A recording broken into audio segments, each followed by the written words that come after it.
O BC promete mais segurança, mas na verdade quer rastrear cada centavo do trabalhador e sugar até a última gota de liberdade financeira do brasileiro. Este é o Visão Libertária, sua fonte de informações descentralizadas e distribuídas. Ajude a propagar as ideias de liberdade, deixe o seu like e compartilhe com seus amigos. Um artigo seu pode virar vídeo aqui também, sabia? Este artigo foi sugerido por Casa Nova, escrito por Supremo Tribunal Federal, revisado e narrado por Gordinho Caipira. O Banco Central tem introduzido novas regulamentações que afetarão o uso do sistema de pagamentos mais popular do Brasil, o Pix, com o suposto intuito de aumentar a segurança e reduzir fraudes.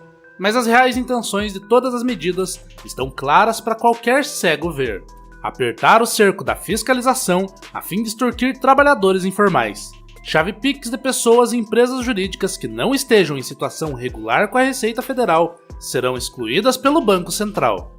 Toda vez que ocorrer uma transação envolvendo uma chave Pix, uma verificação de conformidade será exigida pela nova regulamentação. Os participantes do sistema serão obrigados a remover as chaves de pessoas e empresas que estejam em situação irregular com a Receita Federal. O BC ficará de olho no comportamento dos participantes do sistema para garantir que as novas regulamentações estejam sendo seguidas e tomará medidas contra as instituições que não seguirem as regras. Desde a sua criação, o Pix tem se mostrado um método ágil e eficiente de realizar transações, mas as novas mudanças impõem restrições significativas, especialmente para quem possui CPFs ou CNPJs irregulares, impactando diretamente a privacidade e a autonomia dos cidadãos e empresas. Com essa nova medida do BC, cerca de 8 milhões de chaves poderiam ser suspensas devido a irregularidades cadastrais como CPF suspenso, cancelado, de titular falecido ou nulo, diminuindo as já poucas opções que os brasileiros têm para fugir do Leviatã. O mesmo acontece com empresas cujos CNPJs apresentam situações problemáticas, como suspenso, inapto, baixado ou nulo. Além disso, as mudanças também proíbem a alteração de chaves do tipo e-mail, que não poderão mais ser transferidas entre titulares. O único tipo de chave que mantém essa possibilidade são os números de celular, especificamente os de linha pré-pagas, que por um motivo técnico ainda podem mudar de titularidade.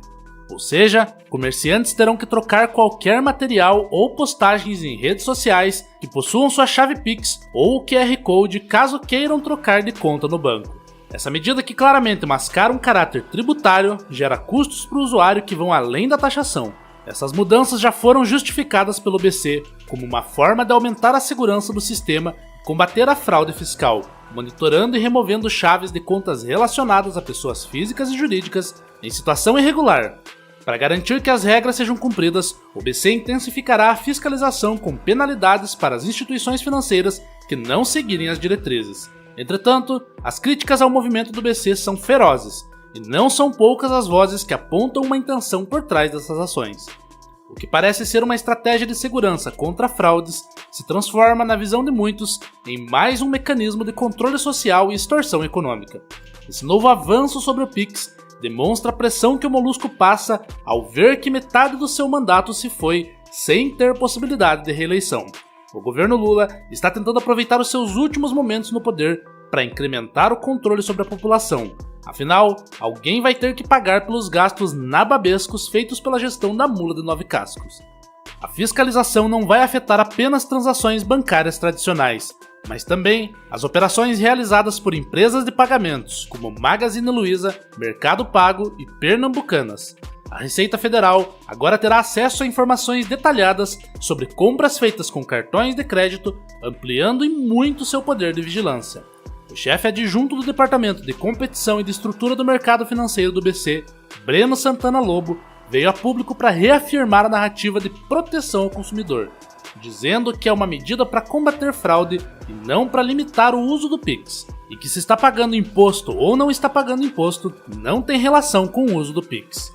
A justificativa do governo para a ampliação da fiscalização é sempre a mesma ladainha repetida para anestesiar o gado: combater golpes e a sonegação de impostos. O governo, como sempre, vendendo uma promessa de segurança e cobrando a conta sem fazer nada em troca. O que nós vemos aqui é um Estado cada vez mais invasivo e sedento por mais recursos. Um governo que parece querer controlar todos os aspectos da vida do cidadão, até os mais privados, como seus gastos pessoais. já vimos em outras ocasiões como o governo Lula usa a máquina pública para aumentar a arrecadação sem se preocupar com a consequência para o povo. Como dito pelo próprio Painho, em 2023 e 2024 o país viveu um período de plantio.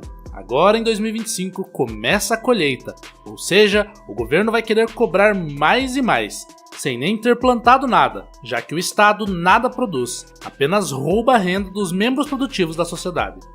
Não podemos esquecer que essa não é a primeira vez que o governo usa a Receita Federal para aumentar o controle sobre a vida financeira dos brasileiros, principalmente sobre a vida dos vendedores e trabalhadores informais, com programas como a Declaração de Informações sobre Transações Financeiras, DIMOF, e a E-Financeira, que já fornecem ao governo dados abrangentes sobre as transações bancárias dos cidadãos.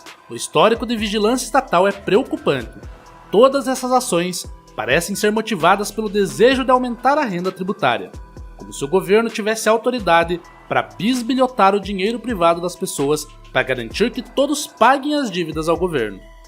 Essa espremedura econômica já começa a gerar temores na sociedade. O fantasma de uma nova taxação sobre o Pix, como uma possível CPMF do século XXI, espalhou-se pela internet no início de 2025, abalando os ânimos dos brasileiros. O vídeo viral do deputado Nicolas Ferreira, que abordava a questão de uma possível taxação sobre o sistema de pagamentos, alcançou mais de 300 milhões de visualizações, evidenciando o medo que a população tem da intervenção do governo em suas finanças pessoais. O brasileiro simplesmente não confia em um governo que por várias vezes prometeu não aumentar a carga tributária e mesmo assim descumpriu a promessa, como no clássico caso das comprinhas da Shein. Embora a proposta de taxação do Pix não tenha se concretizado, a tensão persiste e o temor de que os tributos sejam aplicados em transações eletrônicas segue vivo na mente de todos. Os esforços persistentes do governo para aumentar a receita por meio de medidas cada vez mais intrusivas, incluindo as restrições previamente declaradas sobre chaves Pix, o controle de transferência de propriedade e a supervisão rigorosa de atividades financeiras, só servem para aprofundar essa atmosfera de desconfiança. Na realidade, o governo Lula abusou de seu poder de impor pressão econômica sobre a população e impor um regime de monitoramento mais rigoroso sob o pretexto de combater a evasão fiscal. A imposição de restrições no sistema de pagamento do Pix só reforça o que muitos já sabiam. O governo Lula irá até as últimas consequências para aproveitar os últimos anos no poder, que a esquerda ainda tem. Já que, como bem sabemos, nenhum nome da esquerda além de Lula tem relevância na política atual.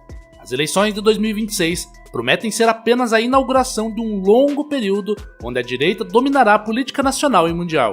O Pix, em sua essência, é um sistema de pagamento centralizado que permite ao Estado monitorar todas as transações realizadas, ter acesso a informações pessoais e, eventualmente, até bloquear ou confiscar bens, se assim desejar. As medidas anunciadas pelo Banco Central não deveriam ser tão surpreendentes devido à obviedade de que a plataforma controlada pelo governo sempre seguirá na direção de restringir a liberdade financeira e ampliar o controle estatal. As histórias dos governos petistas sempre seguem o mesmo roteiro.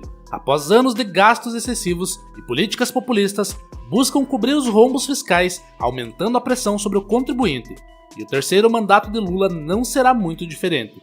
Com a gastança desenfreada, o governo já vem buscando aumentar sua arrecadação desde o dia de sua posse. E faz isso da maneira mais impositiva possível, já que o dinheiro público está se esgotando. A extorsão através do sistema Pix é só mais uma etapa desse ciclo que já gerou recessões e caos na economia. Mesmo estando nesse navio afundando, sempre haverá aqueles que buscam o bote salva-vidas, uma saída desse sistema de controle financeiro. Para nós libertários, essa saída é muito clara, mas a população em geral está apenas começando a se familiarizar com ela: o Bitcoin. Um substituto genuíno e descentralizado para o sistema bancário centralizado é o Bitcoin. Essa moeda permite que as pessoas tomem conta de suas finanças enquanto protegem sua privacidade, mesmo que os governos continuem a expandir suas capacidades de vigilância e controle. O principal benefício do Bitcoin sobre todas as moedas fiduciárias, isto é, moedas emitidas por governos, é sua estrutura descentralizada, o que significa que nem as instituições financeiras, nem o governo podem regular ou ficar de olho em suas transações. Com o Bitcoin, você não precisa revelar sua carteira, a quantidade de Bitcoins que possui ou os detalhes das transações realizadas, desde que você opere de forma P2P, evitando corretoras que exigem KYC. O anonimato é garantido. O Bitcoin é um meio de se defender contra um sistema financeiro disfuncional e evitar a depreciação contínua de moedas fiduciárias, que estão sendo derrubadas pela inflação e políticas fiscais tresloucadas. No entanto, a janela de oportunidade para comprar Bitcoin está diminuindo. A demanda por Bitcoin aumenta à medida que mais pessoas percebem seu valor e como ele pode proporcionar a independência financeira, o que inevitavelmente aumenta seu preço. À medida que o Bitcoin se torna uma reserva mundial de valor, aqueles que embarcam nessa aventura cedo podem se encontrar em uma posição favorável nas décadas seguintes. Naturalmente, o governo não ficará parado assistindo os brasileiros adotarem o Bitcoin. O governo tentará impedir a fuga de capital e dificultar cada vez mais a vida dos bitcoinheiros. Apesar de tudo, o governo não pode deter essa revolução, mesmo que tome medidas para reduzir o uso de criptomoedas. Afinal, o Bitcoin é descentralizado e, apesar dos desafios, seu uso só aumentará. Portanto, o Bitcoin é a única opção prática se você deseja manter sua independência financeira e se proteger do controle governamental. Não permita que um sistema financeiro disfuncional e ineficaz o mantenha refém. Evite ceder à pressão do governo e à extorsão fiscal contínua. O Estado acabará caindo quando a grande maioria das pessoas decidir assumir o controle de suas finanças e abandonar o sistema monetário fiduciário. Obrigado pela audiência. Este é um canal colaborativo. Participe você também. Cadastre-se agora mesmo no nosso site visãolibertaria.com e envie os seus artigos por lá. Os colaboradores recebem recompensas em Bitcoin. Inscreva-se no canal e clique no botão da campainha para ser avisado de novos vídeos. Até a próxima!